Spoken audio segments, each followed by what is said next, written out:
Dans tous les tribunaux du monde entier, les avocats tentent de convaincre un juge ou un jury de leur point de vue. Il est toujours crucial pour leurs argumentaires que chacun comprenne le cœur de l'affaire. Très souvent, vers la fin d'un procès, les avocats étudient les faits et les exposent ensuite clairement dans une série de propositions. Ceci est un fait. Cela aussi. Ça a eu lieu. Cela s'est passé.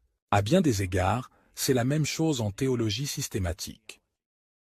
Les systématiciens ont aussi la responsabilité d'établir certains faits, en particulier ceux théologiques, et c'est pour cela qu'ils présentent leurs arguments à travers des propositions théologiques directes. Ceci est la troisième leçon de notre série sur la théologie systématique.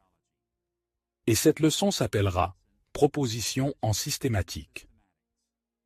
Les systématiciens traditionnels s'engagent à explorer, à expliquer et à défendre une théologie chrétienne solide. Et comme nous allons le découvrir dans cette leçon, un élément fondamental de cet engagement réside dans l'expression des convictions chrétiennes à travers des propositions théologiques. Notre leçon sera divisée en trois parties principales. D'abord, une orientation générale sur les propositions en systématique.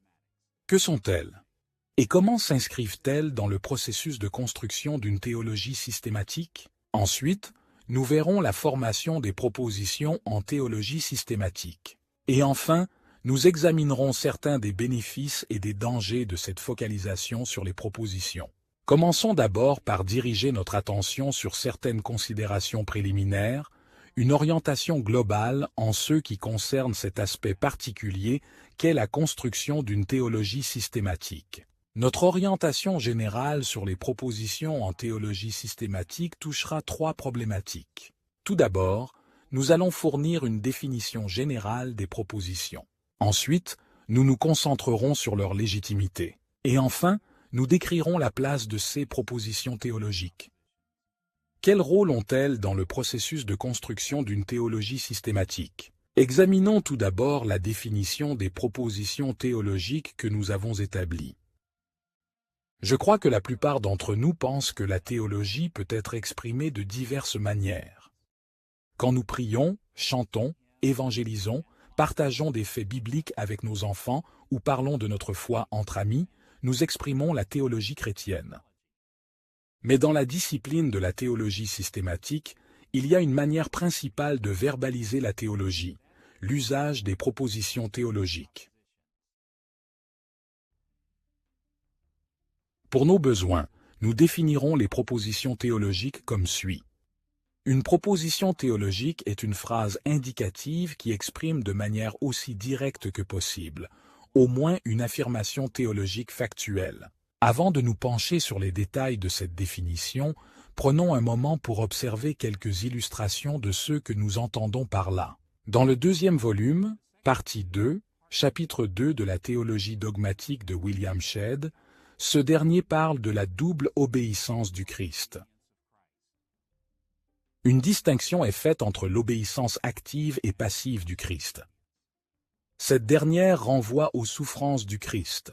L'obéissance active du Christ est quant à elle sa parfaite exécution de la loi morale. Nous voyons ici que Shedd a fait trois affirmations fondamentales.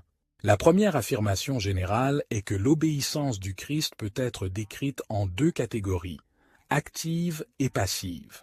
La deuxième est que l'obéissance passive du Christ était son endurance à la souffrance. Et la troisième est que l'obéissance active du Christ fut l'accomplissement parfait de la loi morale divine. En référence à nos leçons passées, on voit que Shedd s'est concentré sur deux termes théologiques que sont l'obéissance passive et l'obéissance active. Mais dans cette leçon, on s'intéressera davantage sur la façon dont des théologiens tels que Shedd incorporent des termes techniques dans des propositions théologiques complexes. Pour explorer cette question, revenons à notre définition. Une proposition théologique est une phrase indicative qui exprime aussi directement que possible, au moins une affirmation théologique qui soit basée sur des faits. Cette définition met l'accent sur quatre caractéristiques principales des propositions en théologie systématique. Premièrement, ce sont des phrases indicatives. Deuxièmement, ce sont des affirmations factuelles. Troisièmement, ces affirmations factuelles sont surtout d'ordre théologique. Et quatrièmement, elles formulent des affirmations théologiques factuelles directes, autrement dit, elles exposent les choses aussi directement que possible. Examinons en détail chaque élément de cette définition, en commençant par l'idée que les propositions théologiques sont des phrases indicatives. Mais nous savons qu'il y a divers types de phrases dans le langage humain courant. Par exemple, la phrase « Où est ma clé » est une interrogation, une question posée. « Ouvre la porte » est une phrase impérative car elle émet un commandement ou une invitation. Aucune de ces phrases n'est à considérer comme une proposition. Mais la phrase « Ma clé ouvrira la porte » est une phrase indicative qui déclare ce que fera la clé. Il faut savoir que lorsque les systématiciens exposent leur point de vue, ils utilisent diverses expressions, mais le mode d'expression dominant en théologie systématique est de faire des déclarations simples et indicatives. Ce mode d'expression est si prédominant qu'il serait absolument impossible de rédiger une théologie systématique traditionnelle de manière différente. En plus de comprendre que les propositions se présentent sous forme de phrases indicatives, il est aussi important de voir qu'elles aident à faire des affirmations factuelles. Les propositions permettent d'identifier et de décrire des faits. Depuis des millénaires, les philosophes, les théologiens et les linguistes ont observé que divers types de propositions mènent à divers types d'affirmations factuelles. Ces questions sont trop complexes pour qu'on les traite de manière exhaustive, mais au risque de simplifier les problèmes, nous noterons deux aspects des propositions qu'il faut garder à l'esprit lors de l'exploration de la théologie systématique. En suivant les contours des discussions autour des écrits d'Aristote concernant la logique, nous soulignerons que les propositions peuvent être différenciées premièrement en fonction de leur quantité et deuxièmement en fonction de leur qualité. Premièrement, les propositions peuvent être décrites en termes de quantité du sujet. Le sujet d'une proposition universelle englobe tous les membres d'un ensemble et sans la moindre exception. Par exemple, l'affirmation que tous les mammifères ont des poils prétend que quelque chose est vrai pour tous les mammifères. C'est ainsi que les systématiciens font souvent des affirmations universelles en théologie. Il est fréquent que les théologiens chrétiens disent que tout être humain est le reflet de l'image divine, ou encore que l'ensemble de nos dons viennent directement de Dieu. D'un autre côté, d'autres propositions sont particulières parce que leur sujet n'inclut que quelques membres d'un ensemble plus vaste. Par exemple, si je dis « cette maison est ma maison », je fais une affirmation factuelle particulière, pas universelle. Je ne suis pas en train de parler de toutes les maisons, mais uniquement de ma maison. Les systématiciens font ce genre d'affirmation factuelle spécifique. Par exemple, ils pourraient dire que certains membres d'Église sont des incroyants, ou ils pourraient déclarer que Paul était un apôtre. Pour la plupart, les théologiens systématiques tentent de décrire les quantités avec précision, en étant parfois même plus précis que certains versets bibliques. Mais occasionnellement, ils auront tendance à transformer les problèmes en généralités, sans considérer les exceptions. Par exemple, un théologien systématique dirait souvent que tous les êtres humains sont pécheurs. À première vue, cette proposition universelle semble être totalement vraie, mais cette affirmation n'est pas aussi précise qu'elle pourrait l'être. En effet, les écrits de la Bible nous enseignent que Jésus était un être humain, tout en étant aussi sans péché. Ainsi, de temps en temps, nous devons marquer une pause et nous demander, à un moment donné, si les systématiciens font des affirmations sur l'ensemble ou seulement sur une partie des catégories de choses qu'ils décrivent. Deuxièmement, en plus de la quantité, on peut différencier les propositions selon leur qualité. Cela signifie qu'elles peuvent être catégorisées comme étant des assertions affirmatives ou négatives. D'une part, la proposition affirmative déclare positivement que quelque chose est vrai. Dans le langage courant, on dirait peut-être « ce chien est à moi ». Déclaration particulière et affirmative. Elle affirme qu'un chien en particulier est l'une des nombreuses choses qui m'appartiennent. En théologie systématique, Une proposition qui dirait que certains passages bibliques enseignent la sanctification est aussi considérée comme une proposition affirmative spécifique, puisqu'elle déclare qu'il y a au moins certains textes bibliques qui appartiennent à cette classification particulière. Une déclaration universelle et affirmative dans la vie ordinaire serait quelque chose comme « Tout ce que j'ai perdu est important pour moi », car elle affirme positivement que tout ce que j'ai perdu est au moins une partie de ce qui est important pour moi. Il arrive que les théologiens systématiques fassent souvent des déclarations similaires dans leur domaine d'étude. Par exemple, considérons la déclaration « Tout ce qui a été créé par Dieu ». Cette proposition déclare que tout ce qui a été créé appartient à l'ensemble des choses qui ont été créées par Dieu. D'autre part, les propositions peuvent aussi avoir une qualité négative. Et elles peuvent être soit universelles, soit particulières. Par exemple, lorsque je déclare « Cette maison n'est pas ma maison », j'affirme une proposition particulière et négative. Et si je veux formuler une proposition à la fois universelle et négative, je peux dire quelque chose comme « Il n'y a personne dans cette pièce qui parle anglais ». Il y a aussi des affirmations négatives en systématique. Ainsi, Jésus n'était pas pécheur, est une proposition négative et spécifique.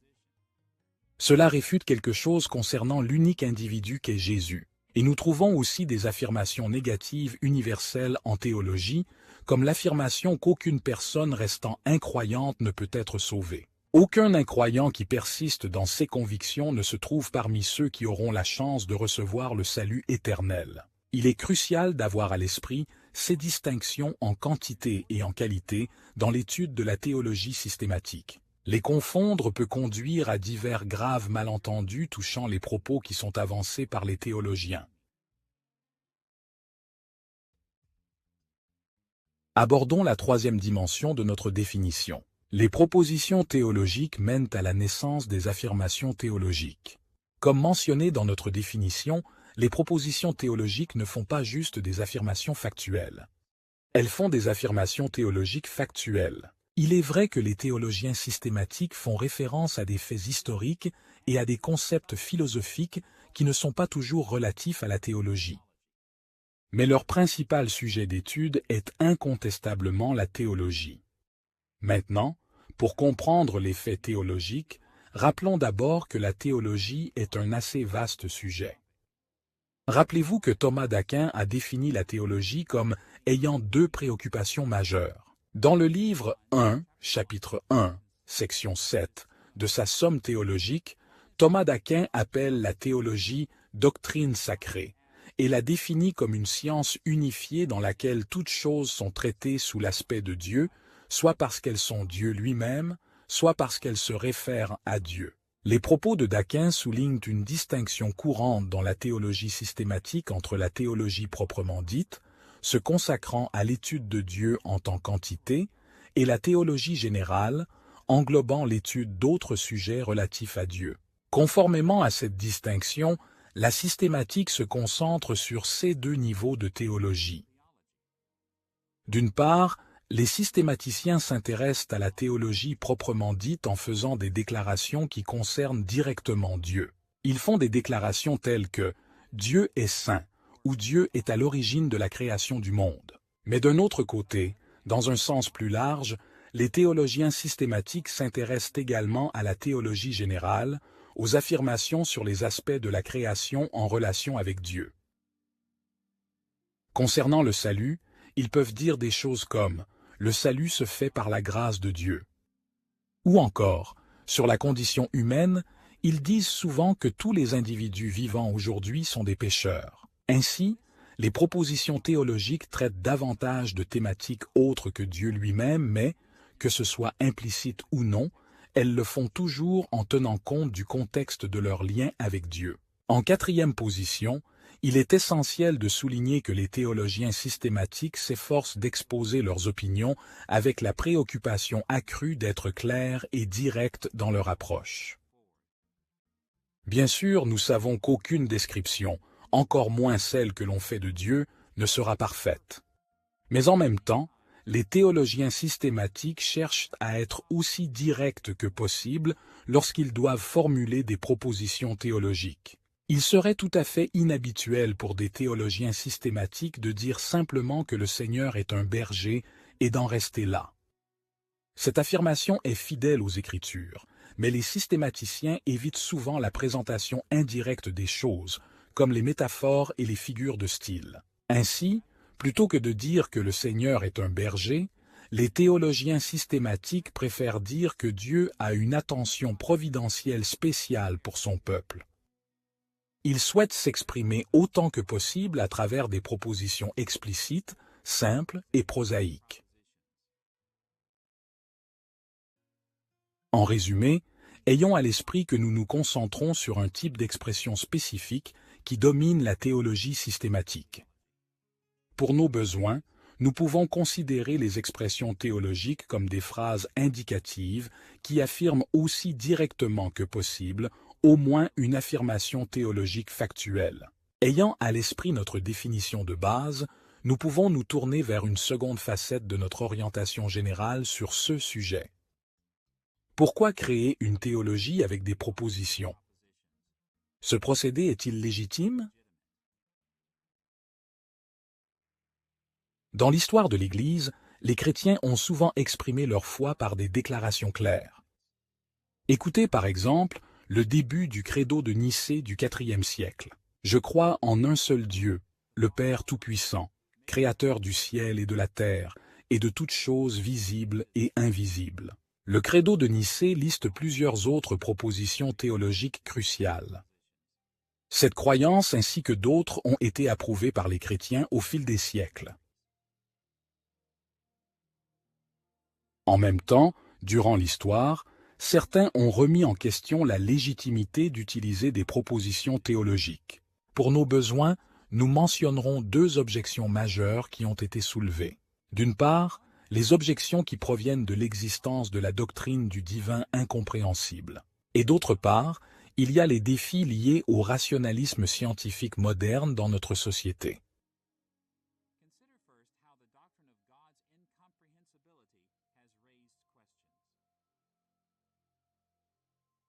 Nous connaissons tous les célèbres paroles d'Ésaïe chapitre 55, versets 8 et 9, qui est la base de cette doctrine. « Car mes pensées ne sont pas vos pensées, et vos voix ne sont pas mes voix, dit l'Éternel.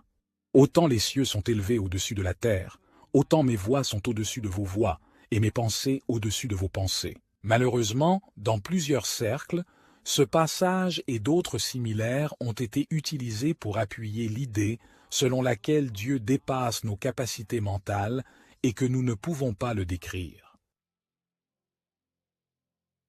De ce point de vue, dire que Dieu est amour, c'est parler d'une chose indescriptible.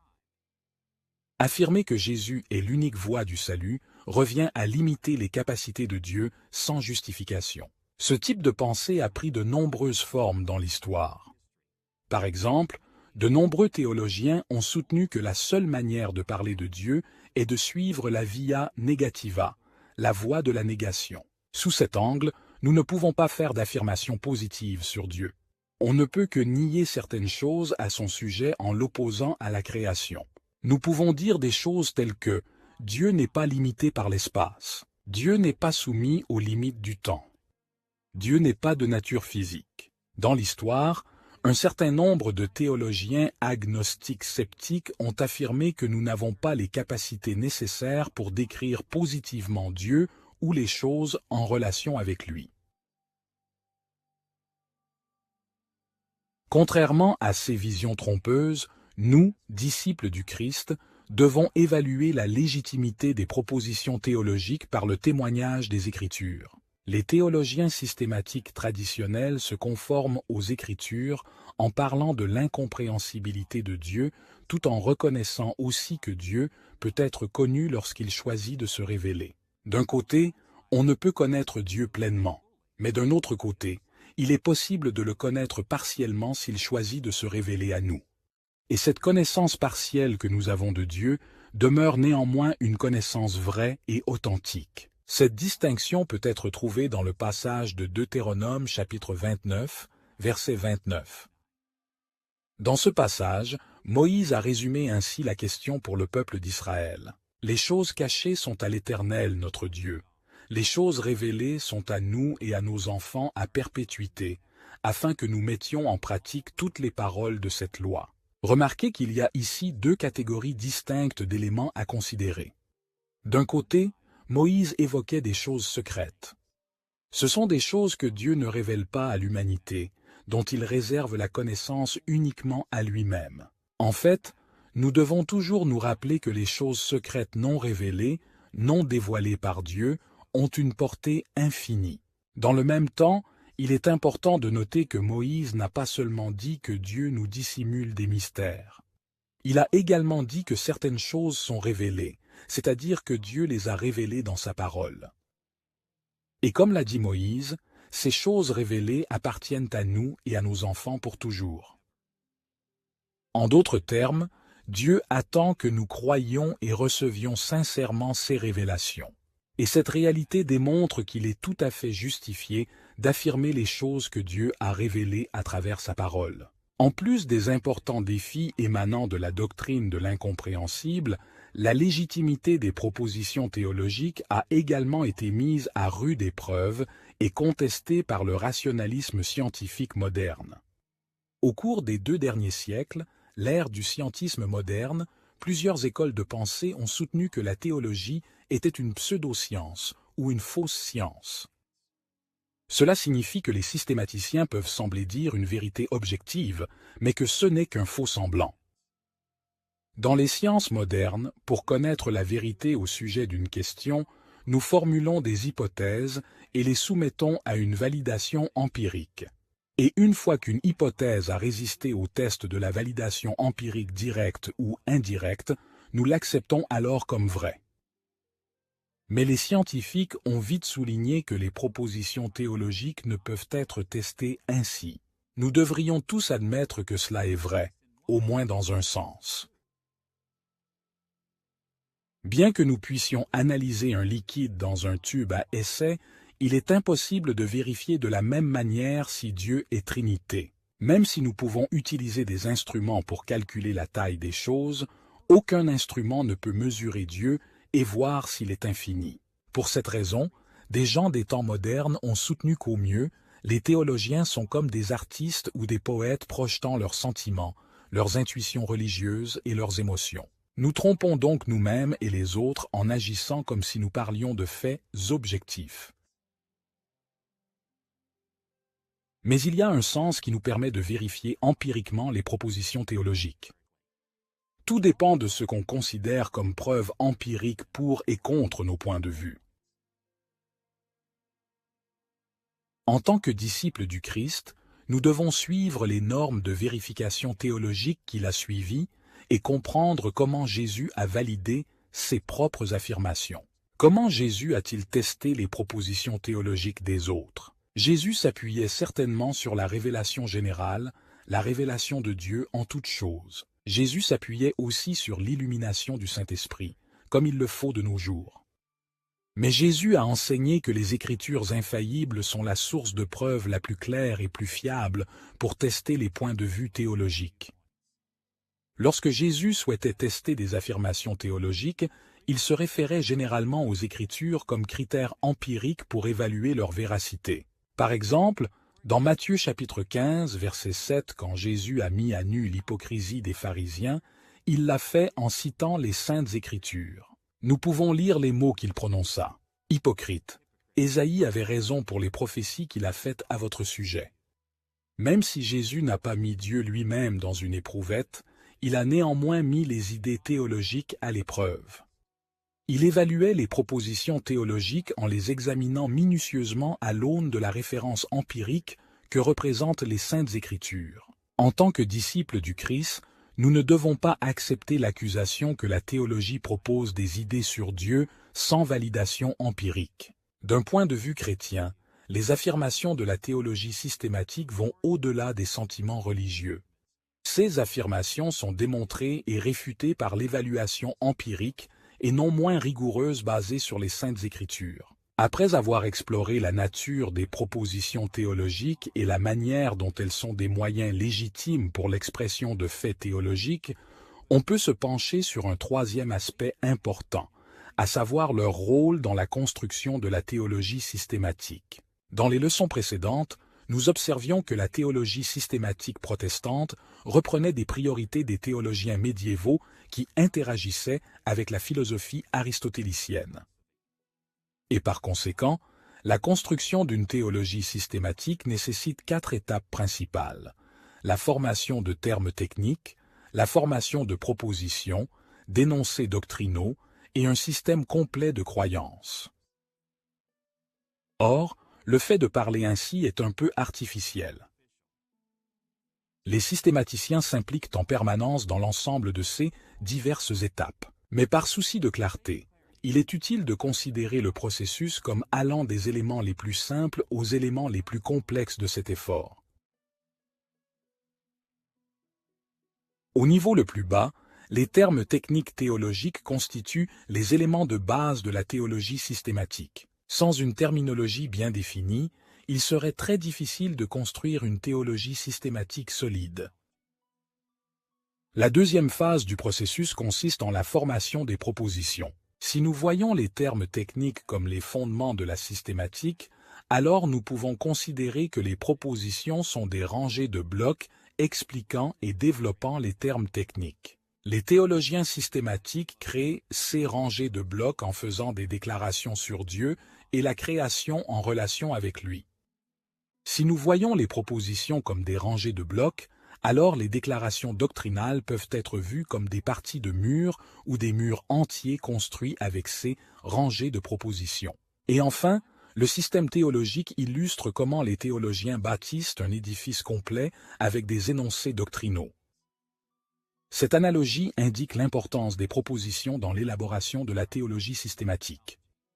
Il s'agit de rangées de blocs minutieusement disposés qui font partie intégrante de l'ensemble de la structure nommée théologie systématique.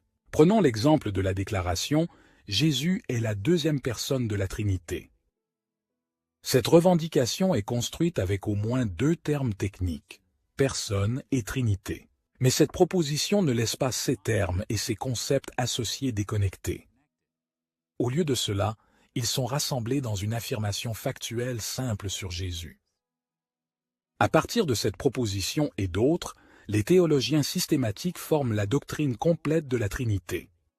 Et la doctrine de la Trinité fait partie de la doctrine de Dieu, laquelle est un mur au sein de la construction globale qu'est l'ensemble du système de la théologie chrétienne.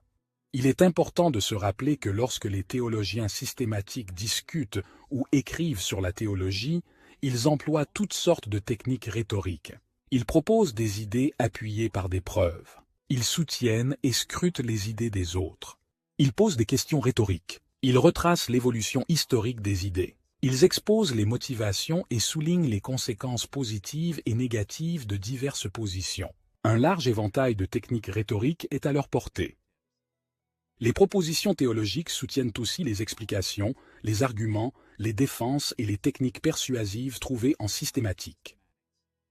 Et ils représentent un élément fondamental et incontournable dans le processus d'élaboration d'une théologie systématique structurée. Maintenant que nous avons une orientation générale sur les propositions en systématique, nous devrions nous tourner vers notre deuxième sujet majeur, la formation des propositions théologiques. Comment les théologiens systématiques forment-ils les propositions avec lesquelles ils construisent leur théologie? Les processus que suivent les théologiens expérimentés lorsqu'ils créent leurs propositions sont extrêmement complexes. En explorant leur création, gardons à l'esprit que notre discussion sera un peu artificielle. Néanmoins, nous mettrons en évidence certaines dimensions clés de ces processus pour construire une théologie systématique plus responsable. Nous allons examiner 2 directions fondamentales. D'abord, nous aborderons les propositions issues de l'interaction des systématiciens avec la philosophie. Et ensuite, nous étudierons plus précisément comment les systématiciens forment des propositions à partir de la Bible. Considérons d'abord que plusieurs propositions en théologie systématique proviennent en réalité de la philosophie.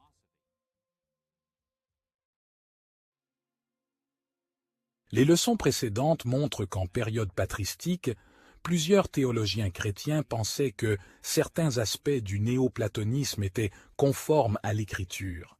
Ils exprimaient ainsi leur croyance en cette philosophie. Au Moyen Âge, la plupart des érudits chrétiens pensaient que la philosophie d'Aristote était conforme aux Écritures en plusieurs aspects. Beaucoup de choses qu'ils ont dites étaient façonnées par des perspectives aristotéliciennes. Et même dans la théologie systématique protestante, des philosophies modernes ont, pour le meilleur ou le pire, donné des orientations clés. En conséquence, un certain nombre d'affirmations en théologie systématique découlent de débats philosophiques. Maintenant, il nous faut être prudents en remarquant ces nombreuses propositions dérivant de racines philosophiques, car la Bible nous avertit contre la philosophie et propose d'en user avec sagesse. D'un côté, nous devrions prêter attention aux avertissements comme 1 Corinthiens chapitre 1 verset 20, où l'apôtre Paul se moquait de la philosophie non chrétienne. Où est l'homme sage? Où est donc le savant? Où est le philosophe de ce siècle? Dieu n'a-t-il pas convaincu de folie la sagesse du monde? Il est essentiel que les théologiens chrétiens se souviennent de l'antithèse fondamentale entre la théologie chrétienne et les philosophies non chrétiennes. Mais en même temps, dans Actes 17, versets 27 et 28, Paul démontre une utilisation positive de la réflexion philosophique en s'inspirant des paroles des poètes philosophiques grecs Cléante et Aratus. Dieu n'est pas loin de chacun de nous, comme l'ont dit certains de vos propres poètes, nous sommes sa progéniture. Ce passage montre que, tout en étant prudents, les théologiens chrétiens ont bien fait d'interagir avec différentes philosophies. Et ils ont même eu raison d'incorporer de véritables affirmations théologiques qui découlent de discussions philosophiques, tout comme Paul l'a fait lorsqu'il était à Athènes. Même si nous devons être conscients de ces racines philosophiques, il est indéniable que la Bible demeure la source la plus importante pour obtenir les propositions de la théologie systématique. Pour cette raison, nous devrions prêter attention à la façon dont les systématiciens établissent leurs affirmations théologiques à partir des enseignements de la Bible. Pour atteindre cet objectif, nous aurons 3 directions. Premièrement, examinons les défis auxquels les systématiciens font face à cet égard. Deuxièmement, nous verrons comment les systématiciens relèvent une part de ces défis à travers un processus que nous appellerons réduction factuelle.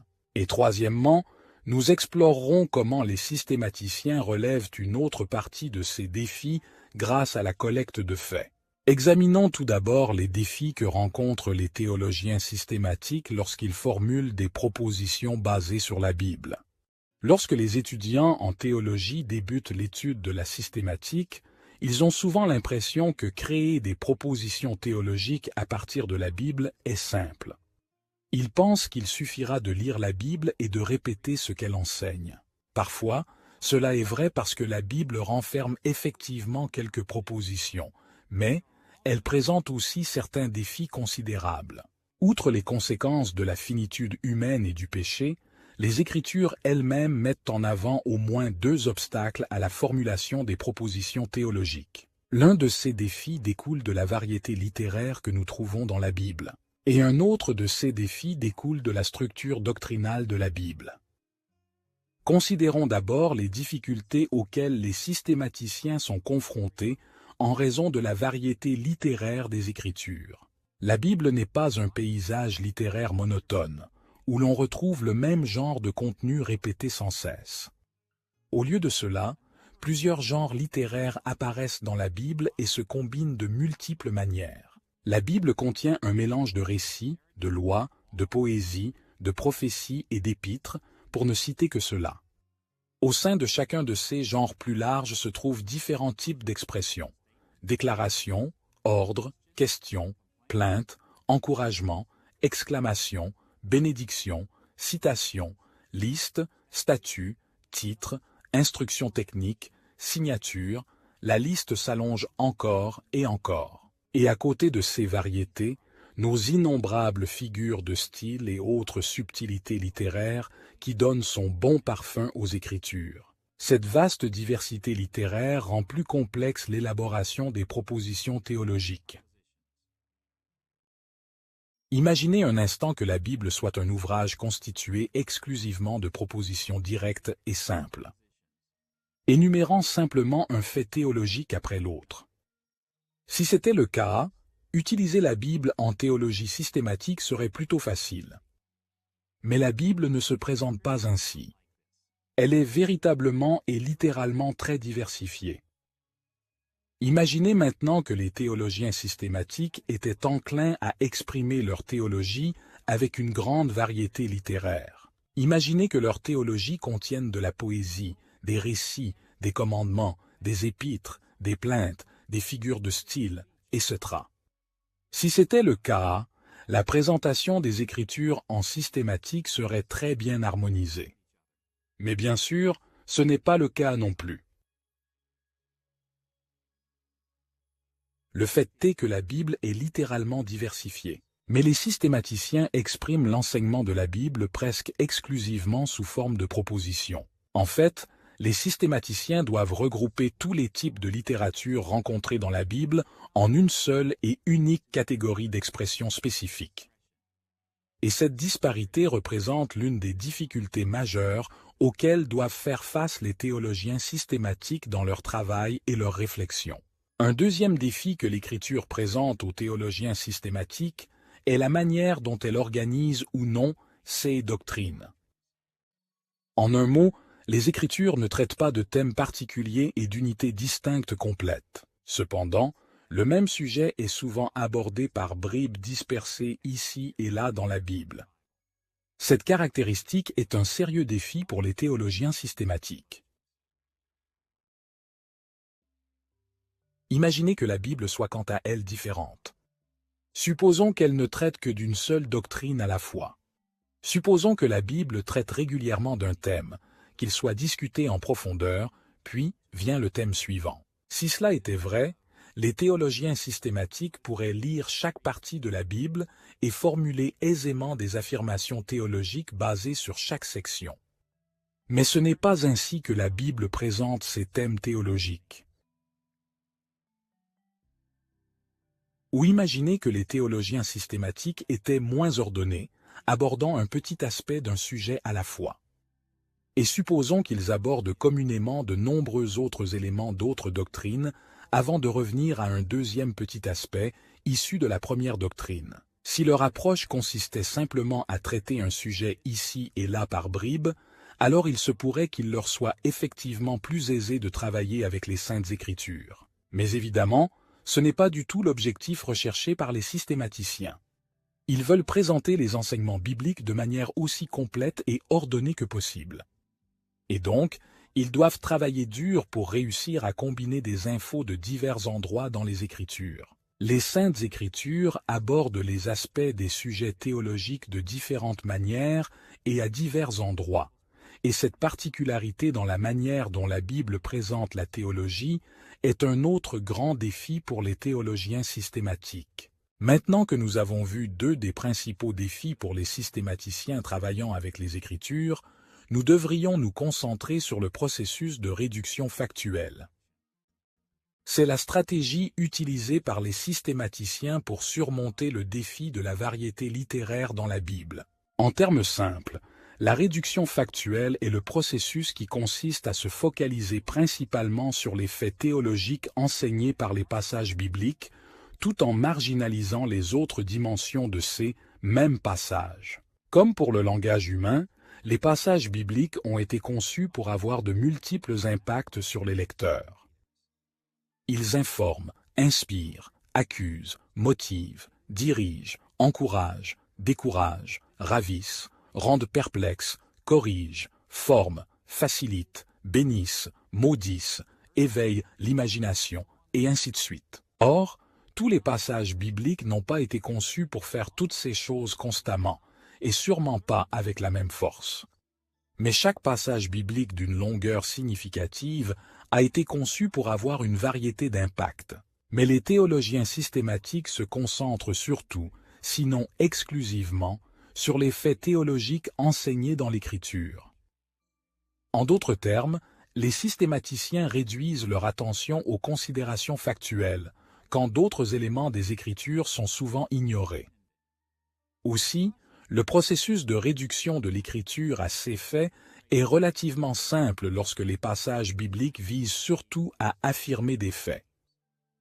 Dans ces situations, les systématiciens notent simplement les faits explicites et implicites présentés dans un texte biblique, puis se concentrent sur les faits pertinents pour leur discussion. Prenons la référence 2 Timothée chapitre 3 verset 16 comme exemple de passage centré sur les faits.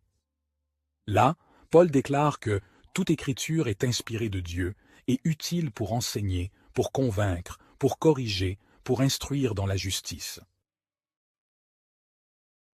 Dans un contexte plus large, on peut dire que ce verset est conçu pour être plus qu'un simple catalogue de faits sur la Bible.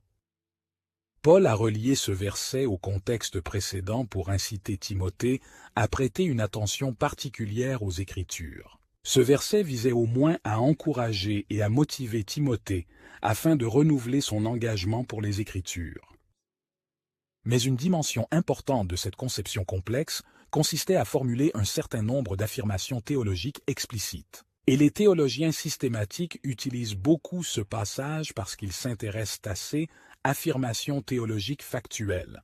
Les faits explicites de ce verset peuvent être résumés en une série de propositions universelles et positives. Toute écriture est inspirée de Dieu. Toute écriture est utile pour enseigner. Toute écriture est utile pour convaincre. Toute écriture est utile pour corriger. Toute écriture est utile pour instruire. Ces propositions reflètent les considérations factuelles communiquées explicitement par ce verset. En plus de ces affirmations explicites, ce verset implique logiquement un certain nombre d'affirmations implicites qui intéressent également les systématiciens. Par exemple, il est juste de dire que Dieu désirait communiquer sa volonté. Ce verset suggère aussi que l'attention portée aux Écritures est vitale pour la sanctification. Et bien que Paul parlait précisément des écrits de l'Ancien Testament, il suggérait que ceux du Nouveau Testament sont tout aussi inspirés et utiles. Après avoir délimité ces faits théologiques explicites et implicites, les systématiciens peuvent utiliser ces vérités pour expliquer et pour défendre leurs approches sur divers sujets théologiques. Comme vous pouvez l'imaginer, ce verset apparaît fréquemment dans la théologie systématique pour illustrer les affirmations sur la doctrine des Écritures. Par exemple, dans le chapitre 2 de sa théologie systématique, Robert Raymond mentionne 2 Timothée 3 verset 16 pour soutenir que les Écritures sont infaillibles. Il écrit « Les auteurs bibliques affirment l'inhérence de la parole écrite de Dieu, donnée à l'humanité par eux et sous inspiration. » C'est une utilisation typique d'un verset en systématique. Mais les faits théologiques explicites et implicites de 2 Timothée 3 verset 16 traitent aussi d'autres thèmes théologiques traditionnels. Par exemple, les systématiciens peuvent se référer à ce passage en théologie proprement dite comme preuve que Dieu est miséricordieux car il s'est révélé à l'humanité. Ils peuvent l'utiliser en ecclésiologie pour établir que la lecture et la prédication de l'Écriture sont un canal de la grâce dans l'Église. Ils pourraient aussi y faire référence sous la rubrique d'eschatologie, dans le but d'établir la fiabilité des prophéties présentes dans la Bible. Les possibilités sont infinies. Avec des passages bibliques similaires aux propositions théologiques, le processus de réduction factuelle est assez simple. Lorsqu'on lit dans Genèse chapitre 1, verset 1, que Dieu a créé toutes choses, il est facile d'en déduire qu'il est le Créateur. Quand on lit dans Ésaïe chapitre 6, verset 3, que les séraphins ont crié « Saint, Saint, Saint est le Seigneur », on comprend que Dieu est saint. Quand on lit dans Romains 3, verset 28, que la justification vient par la foi sans les œuvres, on peut intégrer cette affirmation à notre débat sur la sotériologie. Plusieurs passages bibliques présentent des affirmations faciles à intégrer en systématique. Et ce n'est pas surprenant de voir les systématiciens souvent puiser leur inspiration dans ce type de passage. Mais le processus de réduction factuelle est légèrement plus complexe quand les passages bibliques ne sont pas si similaires aux propositions théologiques. Idéalement, dans de telles situations, les systématiciens observent les caractéristiques littéraires des passages afin d'identifier les faits qu'ils enseignent. Ensuite, ils emploient ces faits clairement définis lors de leurs discussions portant sur la théologie. Par exemple, les proverbes semblent parfois être de simples propositions théologiques, mais ce n'est généralement pas le cas. Voyons le chapitre 23 des Proverbes, versets 13 et 14, où nous lisons ces mots. « N'épargne pas la correction à l'enfant. Si tu le frappes de la verge, il ne mourra point. En le frappant de la verge, tu délivres son âme de la mort. » À première vue, ce proverbe semble procéder à deux affirmations factuelles. Il est dit que d'un enfant discipliné, il ne mourra pas. Et il est dit qu'un père qui discipline son fils, qu'il parviendra à sauver l'âme de son fils de la mort. Mais dans le genre des proverbes, des déclarations comme celle-ci ne sont presque jamais des propositions simples. Un interprète attentif verra que ces versets ne font pas d'affirmation ni ne donnent de garantie sur l'efficacité de la discipline. Au lieu de cela, ces versets encouragent les pères sages à discipliner leurs enfants, car la discipline tend à produire des résultats positifs dans la vie de leurs enfants. En réalité, comme le suggèrent les premières parties de ces versets, ce proverbe est principalement un encouragement destiné aux pères de famille. Le sage a conseillé de ne pas retenir la discipline, de le sanctionner. Il est donc recommandé ici aux pères de veiller à prendre en charge la discipline de leurs enfants. En gardant ces questions à l'esprit, les systématiciens peuvent dégager un certain nombre de faits implicites. Par exemple, selon la doctrine de l'anthropologie, les systématiciens pourraient utiliser ce passage comme preuve que les enfants sont pécheurs. Sous la rubrique de la sanctification, ils pourraient l'utiliser pour établir que la discipline parentale permet de grandir dans la sainteté.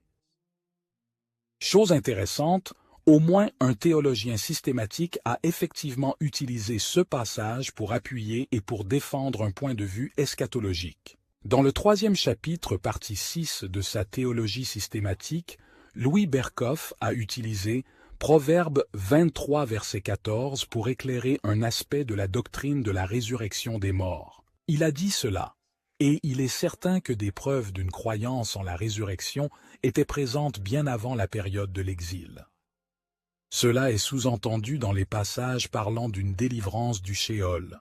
Ici, Berkhof a donc conclu que les mots « sauver son âme de la mort » dans Proverbe 23, verset 14 impliquaient que les fidèles israélites de l'Ancien Testament croyaient en la résurrection des morts.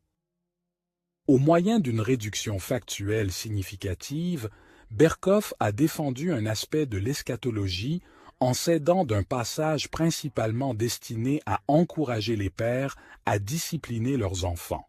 Par moments, le fait de se focaliser sur les faits peut être encore plus réductionniste. Par exemple, rappelez-vous que les systématiciens aiment exprimer les choses aussi directement que possible. Ainsi, s'il y a un passage qui utilise des figures de style, les théologiens systématiques auront tendance à expliquer clairement leur signification. Considérez ce genre de réduction factuelle dramatique dans le 48e chapitre de la théologie chrétienne de Millard Erickson, où il parle de la parole de Dieu comme d'un canal de grâce. Il a noté une série de métaphores et de comparaisons avec la parole de Dieu dans quelques passages bibliques. Selon ses propos, il existe une abondante collection d'images illustrant la nature et le rôle de la parole de Dieu. Un marteau, un miroir, une graine, de la pluie et de la neige, du lait, de la viande robuste, de l'or et de l'argent, une lampe, une épée et un feu. Le fait qu'Erickson ait mentionné ces images est inhabituel pour la théologie systématique.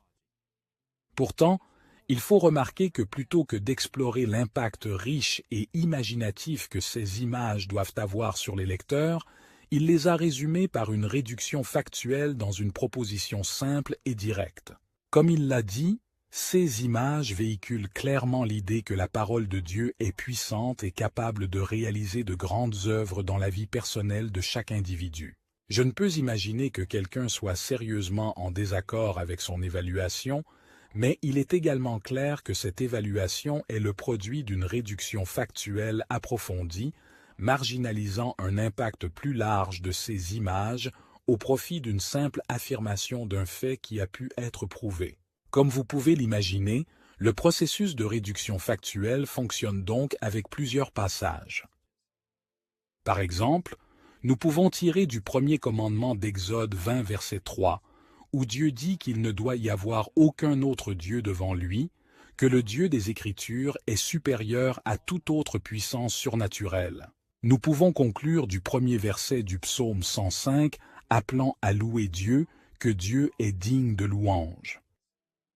Même lorsque les passages bibliques ont été conçus pour avoir de multiples impacts sur leurs lecteurs, les systématiciens se concentrent presque toujours sur le contenu factuel et expliquent ces faits dans des propositions théologiques directes.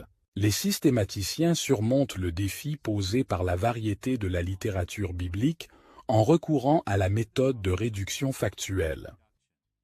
Mais ils relèvent le défi de la structure doctrinale de la Bible par le processus nommé collationnement factuel.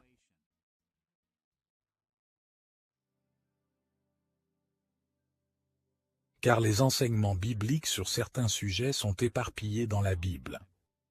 Les systématiciens ont la responsabilité de compiler des extraits issus de l'ensemble de la Bible pour formuler leurs propositions. Il n'est pas rare de voir des passages de la Genèse côtoyant des passages de l'Épître aux Romains, ou des parties des psaumes côtoyant des versets de Jacques, ou des sections de Matthieu côtoyant l'Apocalypse. Des passages de diverses parties de la Bible sont associés car ils enseignent des faits théologiques qui sont liés. Ce processus de rassemblement de faits de diverses parties de l'Écriture suit plusieurs modèles différents. Par souci de simplicité, nous parlerons de deux méthodes principales. D'une part, il y a des passages comparés et regroupés ensemble du fait qu'ils répètent les mêmes informations. D'autre part, certains passages sont rassemblés car mis ensemble, ils forment une affirmation théologique complexe. Examinons de plus près ces deux processus. En premier lieu, les systématiciens forment souvent des propositions théologiques en s'appuyant sur des passages qui répètent la même idée fondamentale. Nous pensons comme ceci dans la vie de tous les jours. Supposons que vous pensiez avoir perdu de l'argent. Que faire alors? Vous pouvez décider de compter l'argent qui est dans votre poche une première fois, mais si vous n'êtes pas sûr, vous pouvez le compter encore jusqu'à être convaincu de l'avoir perdu ou non. Souvent, c'est ce que font les théologiens systématiques en rassemblant des écrits répétant les mêmes faits théologiques. Ils peuvent penser qu'ils ont bien compris un passage.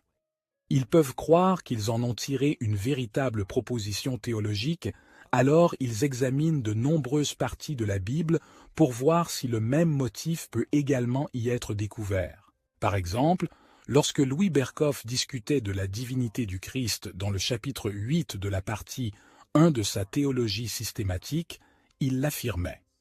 La Bible proclame explicitement la nature divine du Fils. Mais comme Berkhof savait que plusieurs ont nié cette affirmation, il n'a pas étayé son point de vue par un seul passage. Il a souligné que ce fait théologique est affirmé dans Jean chapitre 1 verset 1, Jean chapitre 20 verset 28, Romains chapitre 9 verset 5, Philippiens chapitre 2 verset 6, Tite chapitre 2 verset 13 et 1, Jean chapitre 5 verset 20. Dans ce cas précis, Berkhof a soigneusement rassemblé des versets de 5 livres distincts du Nouveau Testament parce que ces versets répétaient le même enseignement. La plupart d'entre nous connaissons le principe consistant à chercher du soutien pour les doctrines majeures en s'aidant d'autres passages bibliques. La raison pour laquelle nous suivons ce principe est qu'il est facile de mal comprendre une unique référence biblique. Une façon de confirmer que nous avons bien compris l'affirmation d'un passage consiste à démontrer que la même chose est également déclarée dans d'autres sections de la Bible. Dans d'autres leçons, nous avons abordé la certitude théologique avec un modèle nommé cône de certitude. Nous avons remarqué que les théologiens chrétiens responsables cherchent non seulement à déterminer ce qu'ils doivent croire, mais aussi à aligner la force de leur conviction avec la force des preuves. À bien des égards, voilà pourquoi nous regroupons des versets répétant le même fait théologique. Lorsqu'on ne trouve pas de soutien biblique répétitif pour une proposition, on devrait normalement réduire notre confiance en cette proposition. Mais le fait de voir un fait être répété à maintes reprises dans les Saintes Écritures est une méthode habituelle pour accroître davantage notre confiance. Aussi important que puisse être le collationnement répétitif, les systématiciens rassemblent aussi des passages bibliques pour former un support composite pour une proposition théologique. En d'autres termes, les systématiciens trouvent des affirmations factuelles dans la Bible et les rassemblent pour créer des assertions théologiques multifacettes. Illustrons le processus de collationnement compositionnel par un exemple concret issu de notre vie quotidienne. Imaginez que je sois sur le point de sortir et que j'entende soudain le bruit du tonnerre, ce qui me ferait penser qu'il serait en train de pleuvoir. Comment confirmer ces soupçons? Une manière consiste à vérifier d'autres choses confirmant cela. Lorsqu'un ami arrive en courant et trempé, je suis davantage convaincu qu'il pleut. Si mon ami me tend son parapluie mouillé, je suis encore plus convaincu qu'il pleut. Et ensuite, s'il déclare qu'il pleut des cordes dehors, je vais être tellement convaincu que je ne vais même pas envisager de mettre un pied dehors sans être muni d'un parapluie. Ces observations ne sont pas répétitives. J'ai entendu le tonnerre. Mon ami arrive tout trempé. Je touche son parapluie. Et je reçois un rapport très explicite. Chacune de ces preuves apporte quelque chose de différent. Et ensemble, elles ont assemblé une preuve sérieuse qui m'affirme que mes soupçons étaient vrais. Les systématiciens suivent un schéma semblable de collationnement compositionnel. Ils remarquent qu'une chose est enseignée dans un passage, puis qu'une autre connexe est revendiquée dans un autre passage. Ensuite, ils trouvent d'autres passages enseignant d'autres idées. Après cela, ils rassemblent toutes ces informations pour former une proposition théologique capable d'englober tous ces faits théologiques. Pour comprendre ce processus, revenons à Berkhof et à la divinité du Christ au chapitre 8, partie 1 de sa théologie systématique. Nous avons déjà vu qu'il a noté la répétition d'affirmations explicites selon lesquelles le Christ est divin quand il dit que la Bible affirme explicitement la divinité du Fils. Mais sa proposition théologique affirmant que le Christ est totalement divin est aussi soutenue par une compilation de déclarations associées mais distinctes qu'il a découvertes dans de nombreuses parties de l'Écriture. Berkhof a continué de cette façon. La Bible lui attribue aussi des appellations divines, lui confère des attributs divins, parle de lui comme accomplissant des œuvres divines et lui accorde une reconnaissance et un respect d'ordre divin. La conclusion de Berkhof selon laquelle le Christ est Dieu ne reposait sur aucune de ces affirmations individuellement, mais sur la totalité des affirmations théologiques. Il n'est pas difficile de comprendre pourquoi Berkhof a fait cela. La croyance en la divinité du Christ a été remise en question par plusieurs interprètes de l'Écriture. Il ne suffisait pas de montrer que certains versets affirment la divinité du Christ. Il voulait aussi confirmer qu'il avait bien compris ces versets en y ajoutant le soutien d'autres considérations. Le fait que les Écritures attribuent au Christ des noms divins, qu'elles lui confèrent des attributs divins comme l'omniprésence et l'omniscience, qu'elles lui prêtent des actions que seul Dieu peut accomplir, comme la création, et qu'elles lui accordent un honneur censé n'être réservé qu'à Dieu, comme l'adoration et la prière. Ces affirmations factuelles bibliques se rassemblent pour former un ensemble de preuves convaincantes démontrant que Berkhof possédait bel et bien une proposition théologique authentique, à savoir la proposition disant que le Christ est divin. C'est ainsi que les théologiens systématiques forment des propositions théologiques à partir des Écritures.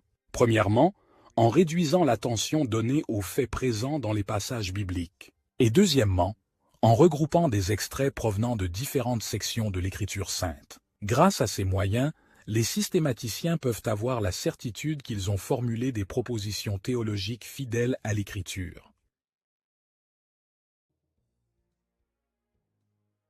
Ayant une orientation générale sur les propositions théologiques et vu comment les systématiciens les forment, nous sommes prêts pour notre troisième sujet principal. Les valeurs et les dangers liés à l'usage des propositions théologiques dans la théologie systématique.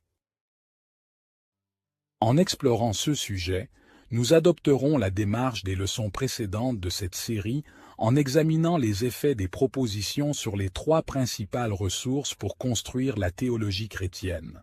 Rappelons que les chrétiens construisent une théologie à partir des révélations spéciales et générales de Dieu. Nous comprenons la révélation spéciale surtout à l'aide de l'exégèse des Écritures.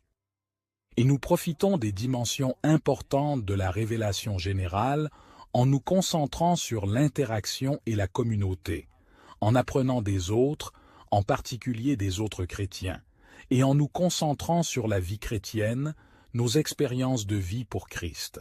Étant donné que ces ressources sont d'une importance majeure, nous examinerons les valeurs et les dangers associés aux propositions théologiques en les considérant une par une. Nous examinerons tout d'abord les propositions et la vie chrétienne. Ensuite, nous verrons des propositions liées à l'interaction et la communauté. Et enfin, nous étudierons des propositions liées à l'exégèse de l'Écriture. Commençons tout d'abord par examiner la ressource théologique que représente la vie chrétienne. La vie chrétienne consiste à suivre un processus de sanctification personnelle. Et nous avons vu dans d'autres cours que la sanctification personnelle se fait au niveau conceptuel, comportemental et émotionnel, ou comme mentionné, au niveau de l'orthodoxie, l'orthopraxie et l'orthopathos. Nous n'aurons pas le temps d'étudier comment les propositions théologiques affectent ces divers aspects de la sanctification. Nous nous limiterons donc à leur manière principale d'améliorer et leur manière principale d'entraver la vie chrétienne. Examinons tout d'abord une manière dont les propositions théologiques peuvent contribuer à améliorer et à renforcer nos efforts pour vivre pleinement pour Christ. L'un des plus grands avantages des propositions théologiques traditionnelles est qu'elles expriment clairement et succinctement de nombreux aspects cruciaux de notre foi. De nos jours, la plupart des chrétiens sont incapables d'exprimer leurs croyances avec précision. Et parce que nous sommes incapables de résumer fidèlement nos croyances, on peut éprouver des difficultés à vivre pleinement pour Christ dans notre vie quotidienne. Je me souviens d'une discussion avec une jeune femme qui ne savait pas comment décider concernant son Église. Elle était gênée que son Église tolère des modes de vie immoraux chez certains de ses membres, mais ne voulait pas la quitter. Elle est venue et m'a dit « Je ne sais pas quoi faire. Je reçois beaucoup de la prédication et ne veux pas arrêter d'aller à mon Église. Quelle décision prendre ?» Et je lui ai demandé, selon vous, à quoi ressemble une vraie Église ? Elle m'a regardé avec un regard vide et a dit « Je ne sais pas ». J'ai alors compris. Je pense que vous ne saurez pas quoi faire avec votre Église avant d'avoir déterminé les caractéristiques de la véritable Église. Ensuite, je lui ai dit « La théologie protestante indique 3 signes de la vraie Église. La prédication fidèle de la parole, l'administration fidèle des sacrements et la pratique fidèle de la discipline de l'Église. » Sa réponse fut remarquable. Elle m'a dit « J'aurais aimé que quelqu'un me dise ça avant. Je ne savais tout simplement pas quelle opinion avoir. » Dans le monde moderne, les chrétiens ne veulent souvent pas prendre le temps d'apprendre même les affirmations théologiques les plus fondamentales du christianisme. Ils substituent donc des sentiments ou des opinions mal fondées à des propositions théologiques bien formulées. Mais le résultat est souvent le même. Lorsque nous avons des décisions importantes à prendre, des choix moraux auxquels nous sommes confrontés chaque jour, nous ne savons pas quoi faire parce que nous ne sommes pas capables d'articuler des propositions théologiques bien formées. La théologie systématique traditionnelle nous a donné de nombreuses propositions qui sont fidèles aux Écritures, et les apprendre est l'une des choses les plus utiles que les chrétiens puissent faire lorsqu'ils cherchent à vivre pour Christ. Aussi positif que cela puisse être de se familiariser avec les propositions théologiques traditionnelles, il est également vrai que les mettre trop en valeur, ou s'appuyer trop sur elles peut en fait entraver la vie chrétienne. Cela est vrai dans la mesure où les chrétiens qui étudient la systématique pensent souvent qu'un ensemble complet de propositions théologiques est tout ce dont ils ont besoin pour prendre des décisions pratiques dans la vie chrétienne. Comme nous l'avons déjà vu, les propositions théologiques peuvent être très utiles, mais en même temps, nous devons toujours nous rappeler qu'il existe un écart entre les propositions théologiques standards et les choix que nous devons faire en tant que chrétiens. Les propositions théologiques sont généralement abstraites ou portent sur des sujets qui ne sont pas des sujets courants. Ils peuvent ne pas répondre directement aux situations auxquelles nous sommes confrontés, et donc, ils peuvent peiner à offrir une orientation suffisante pour les décisions pratiques que nous devons prendre. Malheureusement, les croyants s'investissant trop dans les propositions ne réalisent souvent pas que l'écart est grand. Ils essaient de se convaincre que tout ce qu'il faut faire, c'est de réfléchir logiquement à un ensemble de propositions pour que tout prenne son sens.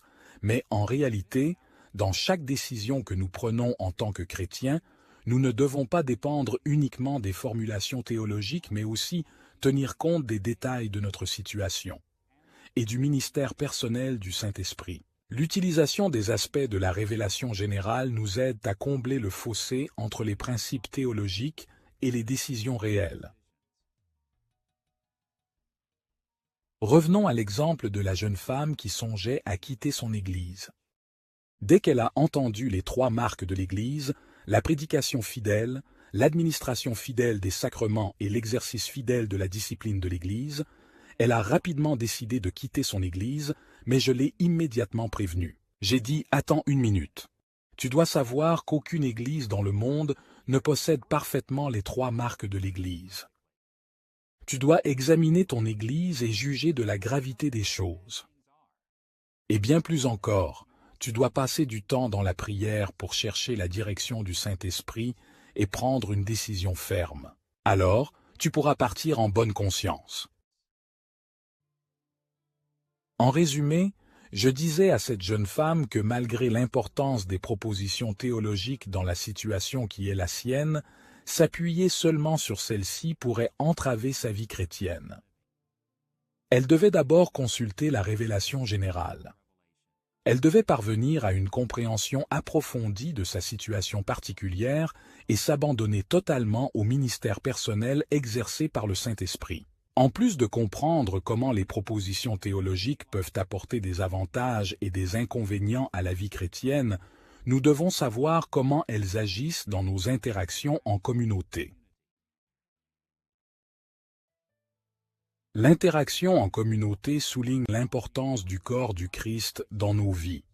Dans ces leçons, nous avons évoqué 3 dimensions clés de l'interaction dans la communauté chrétienne. Héritage chrétien, témoignage de l'action du Saint-Esprit œuvrant dans l'Église passée. Communauté chrétienne d'aujourd'hui, témoignage de l'Esprit Saint parmi les chrétiens de l'époque actuelle.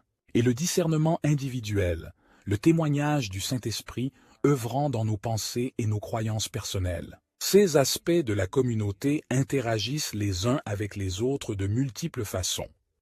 Nous ferons quelques brèves réflexions sur la manière dont les propositions théologiques peuvent potentiellement renforcer ou même entraver ces éléments d'interaction communautaire. Examinons d'abord une manière significative dont les propositions théologiques peuvent améliorer l'interaction dans la communauté.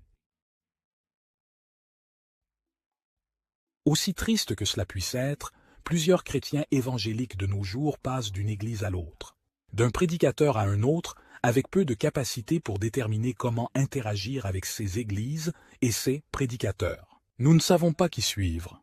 Nous ne pouvons discerner ce qui est bon ou mauvais dans l'Église. Ce manque de discernement vient de l'ignorance d'affirmations factuelles essentielles de la foi chrétienne. Prendre conscience des propositions théologiques fondamentales de la théologie systématique est une approche efficace pour devenir un fidèle du Christ plus éclairé et avisé. Une méthode très pratique pour profiter de propositions théologiques solides consiste à se familiariser avec un certain catéchisme protestant. Des catéchismes tels que celui de Heidelberg ou le Petit catéchisme de Westminster présentent des propositions théologiques brèves et simples à apprendre. Et avec ces points de vue théologiques en main, les disciples du Christ peuvent faire preuve de plus de discernement. Par exemple, si quelqu'un veut discuter du but de la vie, il est très utile de connaître la première question et réponse du Petit catéchisme de Westminster.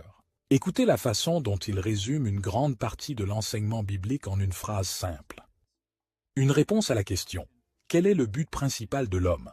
Le catéchisme nous donne comme réponse que le but principal de l'existence humaine est de glorifier Dieu et de prendre plaisir en lui pour l'éternité. Supposons que quelqu'un propose une nouvelle vision de la manière dont les chrétiens peuvent éprouver du réconfort dans leur vie.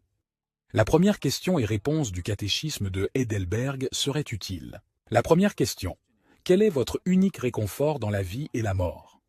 Le catéchisme apporte cette réponse. Je ne m'appartiens pas moi-même, mais je suis entièrement dévoué, corps et âme, dans la vie comme la mort, à mon fidèle Sauveur Jésus-Christ. Il a entièrement payé tous mes péchés avec son sang précieux et m'a libéré de la tyrannie du diable. Il veille également sur moi de telle sorte qu'aucun cheveu ne puisse tomber de ma tête sans la volonté de mon Père qui est aux cieux. En réalité, toutes choses doivent concourir à mon salut. Parce que je lui appartiens, le Seigneur Jésus-Christ, par son Saint-Esprit, m'assure la vie éternelle et me rend désormais de tout cœur disposé et prêt à ne plus vivre que pour lui. Apprendre de solides points de vue théologiques comme ceux-ci peut nous permettre d'être beaucoup plus perspicaces dans nos interactions avec d'autres chrétiens. Et de cette façon, elles améliorent grandement notre interaction en communauté. Dans le même temps, si comprendre des propositions théologiques solides peut améliorer l'interaction en nous rendant plus perspicaces, se concentrer sur des propositions théologiques peut également entraver l'interaction entre chrétiens. Parfois, les chrétiens sont si étroitement attachés à un ensemble de propositions qu'ils ont du mal à interagir de manière positive avec d'autres croyants qui ne disent pas exactement les choses de la même manière. Vous voyez, il y a un problème que nous oublions souvent avec les propositions théologiques. La plupart d'entre elles ne sont pas des citations de la Bible. En effet, elles proviennent d'une interprétation humaine. Elles tentent de résumer les enseignements bibliques aussi précisément que possible, mais comme nous l'avons vu dans cette leçon, elles résultent parfois de processus très complexes. Même les meilleures propositions théologiques ont une portée limitée, et toutes peuvent avoir des défauts. Ainsi, à mesure que nous en apprenons plus sur les propositions théologiques de la théologie systématique, il faut modérer notre attachement à elles, car elles ne sont pas inspirées, infaillibles, et leur autorité est moindre que celle de la Bible. Je me souviens avoir discuté avec un ami disant n'avoir pas d'amis chrétiens. Il se plaignait de la solitude. Je lui ai demandé s'il avait certaines relations.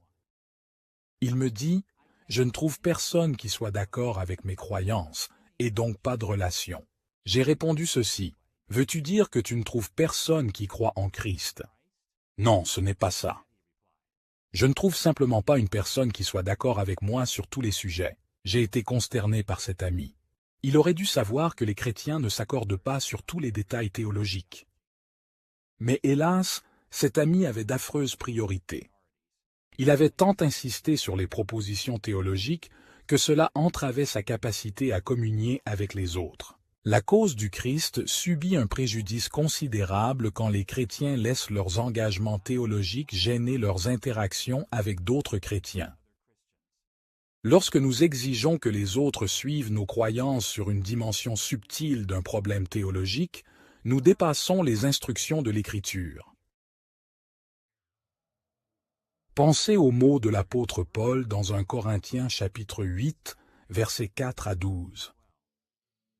Là, nous lisons ces mots concernant nos engagements théologiques. Nous savons qu'une idole n'est rien, mais tous ne le savent pas. Certains sont encore habitués aux idoles. Leur conscience est donc faible. Si quelqu'un avec une conscience faible vous voit, vous qui avez de la connaissance, manger dans un temple d'idoles, ne sera-t-il pas poussé vers cette nourriture? Lorsque vous péchez ainsi contre vos frères, c'est contre Jésus-Christ lui-même que vous commettez un péché. Paul a encouragé les chrétiens ayant de la connaissance à manifester de l'amour envers ceux qui n'en avaient pas autant, et de les servir. Il a même encouragé ceux qui ont de la connaissance à limiter certaines actions pour éviter de faire trébucher les autres. Au lieu de la division et de l'élitisme, Paul a souhaité que ceux avec une bonne théologie communient avec ceux dont la théologie est faible sur des sujets non essentiels. En somme, il leur a montré que la camaraderie prime sur la précision des propositions théologiques non essentielles. Il est temps pour chacun d'entre nous d'apprendre à travailler avec des chrétiens qui ne sont pas d'accord avec nous sur absolument tous les détails. Après avoir observé comment les propositions théologiques se rapportent à la vie chrétienne et aux interactions en communauté, nous devrions nous pencher sur la troisième ressource théologique principale, l'exégèse de l'Écriture. Comment les propositions de la systématique influencent-elles l'interprétation des textes bibliques? L'exégèse est cruciale pour la théologie chrétienne, car elle offre l'accès le plus direct à la révélation spéciale de Dieu dans les Écritures. Nous avons vu dans une autre leçon qu'il y a 3 méthodes clés du Saint-Esprit pour guider l'Église dans l'interprétation des Écritures. Nous avons nommé ces vastes catégories comme suit: analyse littéraire, analyse historique et analyse thématique. L'analyse littéraire voit les Écritures comme étant une image, des présentations artistiques créées par des auteurs humains pour influencer leurs publics initiaux grâce à leurs traits littéraires distinctifs. L'analyse historique considère les Écritures comme une fenêtre sur l'histoire, une manière de voir et d'apprendre des événements anciens rapportés par la Bible. Et l'analyse thématique considère les Écritures comme un miroir, une façon de réfléchir sur des questions et des thématiques qui suscitent notre intérêt. Avec ces contours de l'exégèse à l'esprit, examinons comment les propositions théologiques peuvent enrichir et parfois entraver notre compréhension des textes bibliques. L'une des façons les plus évidentes dont les propositions théologiques nous aident dans l'exégèse est la manière dont elles clarifient les affirmations théologiques répandues dans la Bible. S'il y a une chose qui est vraie, c'est que la Bible est un livre complexe. Ses divers genres littéraires, références historiques et enseignements théologiques sont si vastes que plusieurs chrétiens ne voient pas de cohérence dans la Bible. Et donc, beaucoup d'entre nous se contentent d'étudier de petites parties de l'Écriture pour apprendre quelques principes ici et là à partir de différents passages. Dès que nous commençons à élargir notre connaissance de la Bible, nous pourrions nous trouver pris dans la confusion. Dans cette confusion, on peut compter sur l'assistance de nombreux siècles d'interprétation fidèle, incarnée par les propositions de la théologie systématique. Durant des siècles, des chrétiens bien informés ont étudié les Écritures pour y trouver des affirmations théologiques. Et connaître ces résumés de l'enseignement de l'Écriture peut nous offrir un repère précieux pendant que nous progressons à travers les textes bibliques. Je recommande souvent aux étudiants qu'une méthode efficace pour aborder l'enseignement d'un passage biblique est de chercher comment il touche des thèmes théologiques fondamentaux présents dans la théologie systématique. Or, chaque partie de la Bible n'aura pas quelque chose à dire sur chaque proposition théologique, mais lire un passage en ayant des propositions théologiques de base à l'esprit aidera souvent à fournir une orientation sur un passage biblique. Par exemple, on pourrait se demander ce que le chapitre 1 de Genèse, souligné par les systématiciens, nous enseigne sur Dieu. Eh bien, entre autres, il enseigne que Dieu est le créateur de l'univers. Et que dit-il sur la nature humaine aussi soulignée dans la théologie systématique? Il enseigne que nous sommes créatures. Une créature à l'image de Dieu et à qui Dieu a ordonné d'exercer sa domination sur la terre. Découvrir de quelle manière des passages particuliers abordent les assertions factuelles de la théologie systématique est l'une des plus grandes améliorations de l'exégèse qu'offre la systématique. Bien que les propositions théologiques soient précieuses pour l'exégèse, il faut aussi être conscient de leur potentiel à entraver notre interprétation des Écritures. Nous avons évoqué comment les systématiciens interprètent les Écritures par réduction factuelle, en se concentrant sur les affirmations factuelles explicites et implicites des passages bibliques et en marginalisant d'autres aspects des Écritures. Mais le fait est que Dieu a inspiré les Écritures pour qu'elles aient un impact sur nous, et il l'a fait car nous avons besoin de ses conseils dans toutes ces situations. Alors, quand nous prenons l'habitude de souligner exclusivement les affirmations factuelles, nous nous éloignons de nombreuses choses que Dieu nous présente dans les Saintes Écritures. Nous pouvons parler des impacts variés que les Écritures sont censées avoir en toute occasion. Mais une approche utile est de mentionner 3 dimensions interconnectées de tous les textes bibliques.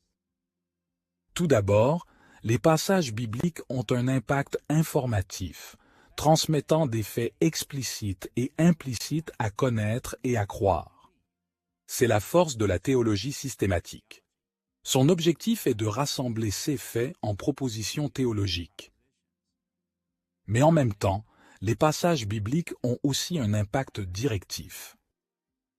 Ils fournissent des orientations morales explicites et implicites pour notre vie. Cela est plus évident lorsque nous abordons des passages qui se présentent sous la forme de commandes, mais même les passages conçus principalement pour énoncer des informations impliquent aussi des responsabilités morales. Paul a souligné clairement ce point dans 2 Timothée chapitre 3, versets 16 et 17.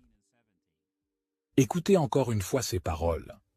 Toute écriture est inspirée de Dieu et utile pour enseigner, pour convaincre, pour corriger, pour instruire dans la justice, afin que l'homme de Dieu soit accompli et propre à toute bonne œuvre. Selon Paul, chaque passage de la Bible est élaboré pour avoir une certaine influence directrice sur ceux qui le lisent.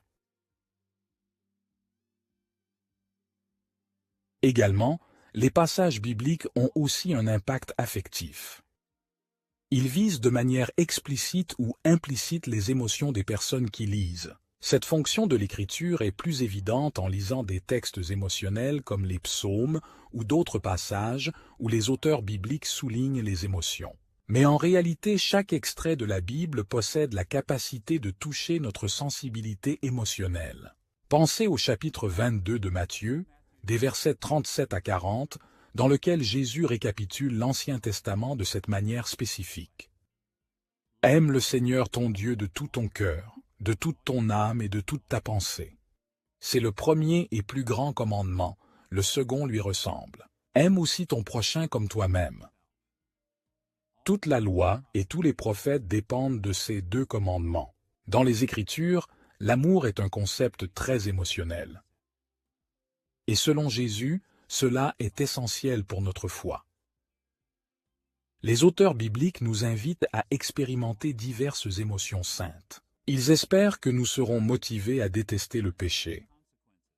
Ils s'attendent à ce que nous pleurions, que nous nous réjouissions et que nous éprouvions toute la gamme des émotions propres à l'humain en réponse à ce que nous voyons dans les Écritures. Cette conception variée des Écritures est la raison pour laquelle nous ne devons pas nous limiter à rechercher des propositions théologiques dans la Bible. Il est important de clarifier nos faits, mais il est tout aussi important de clarifier notre moralité et nos émotions.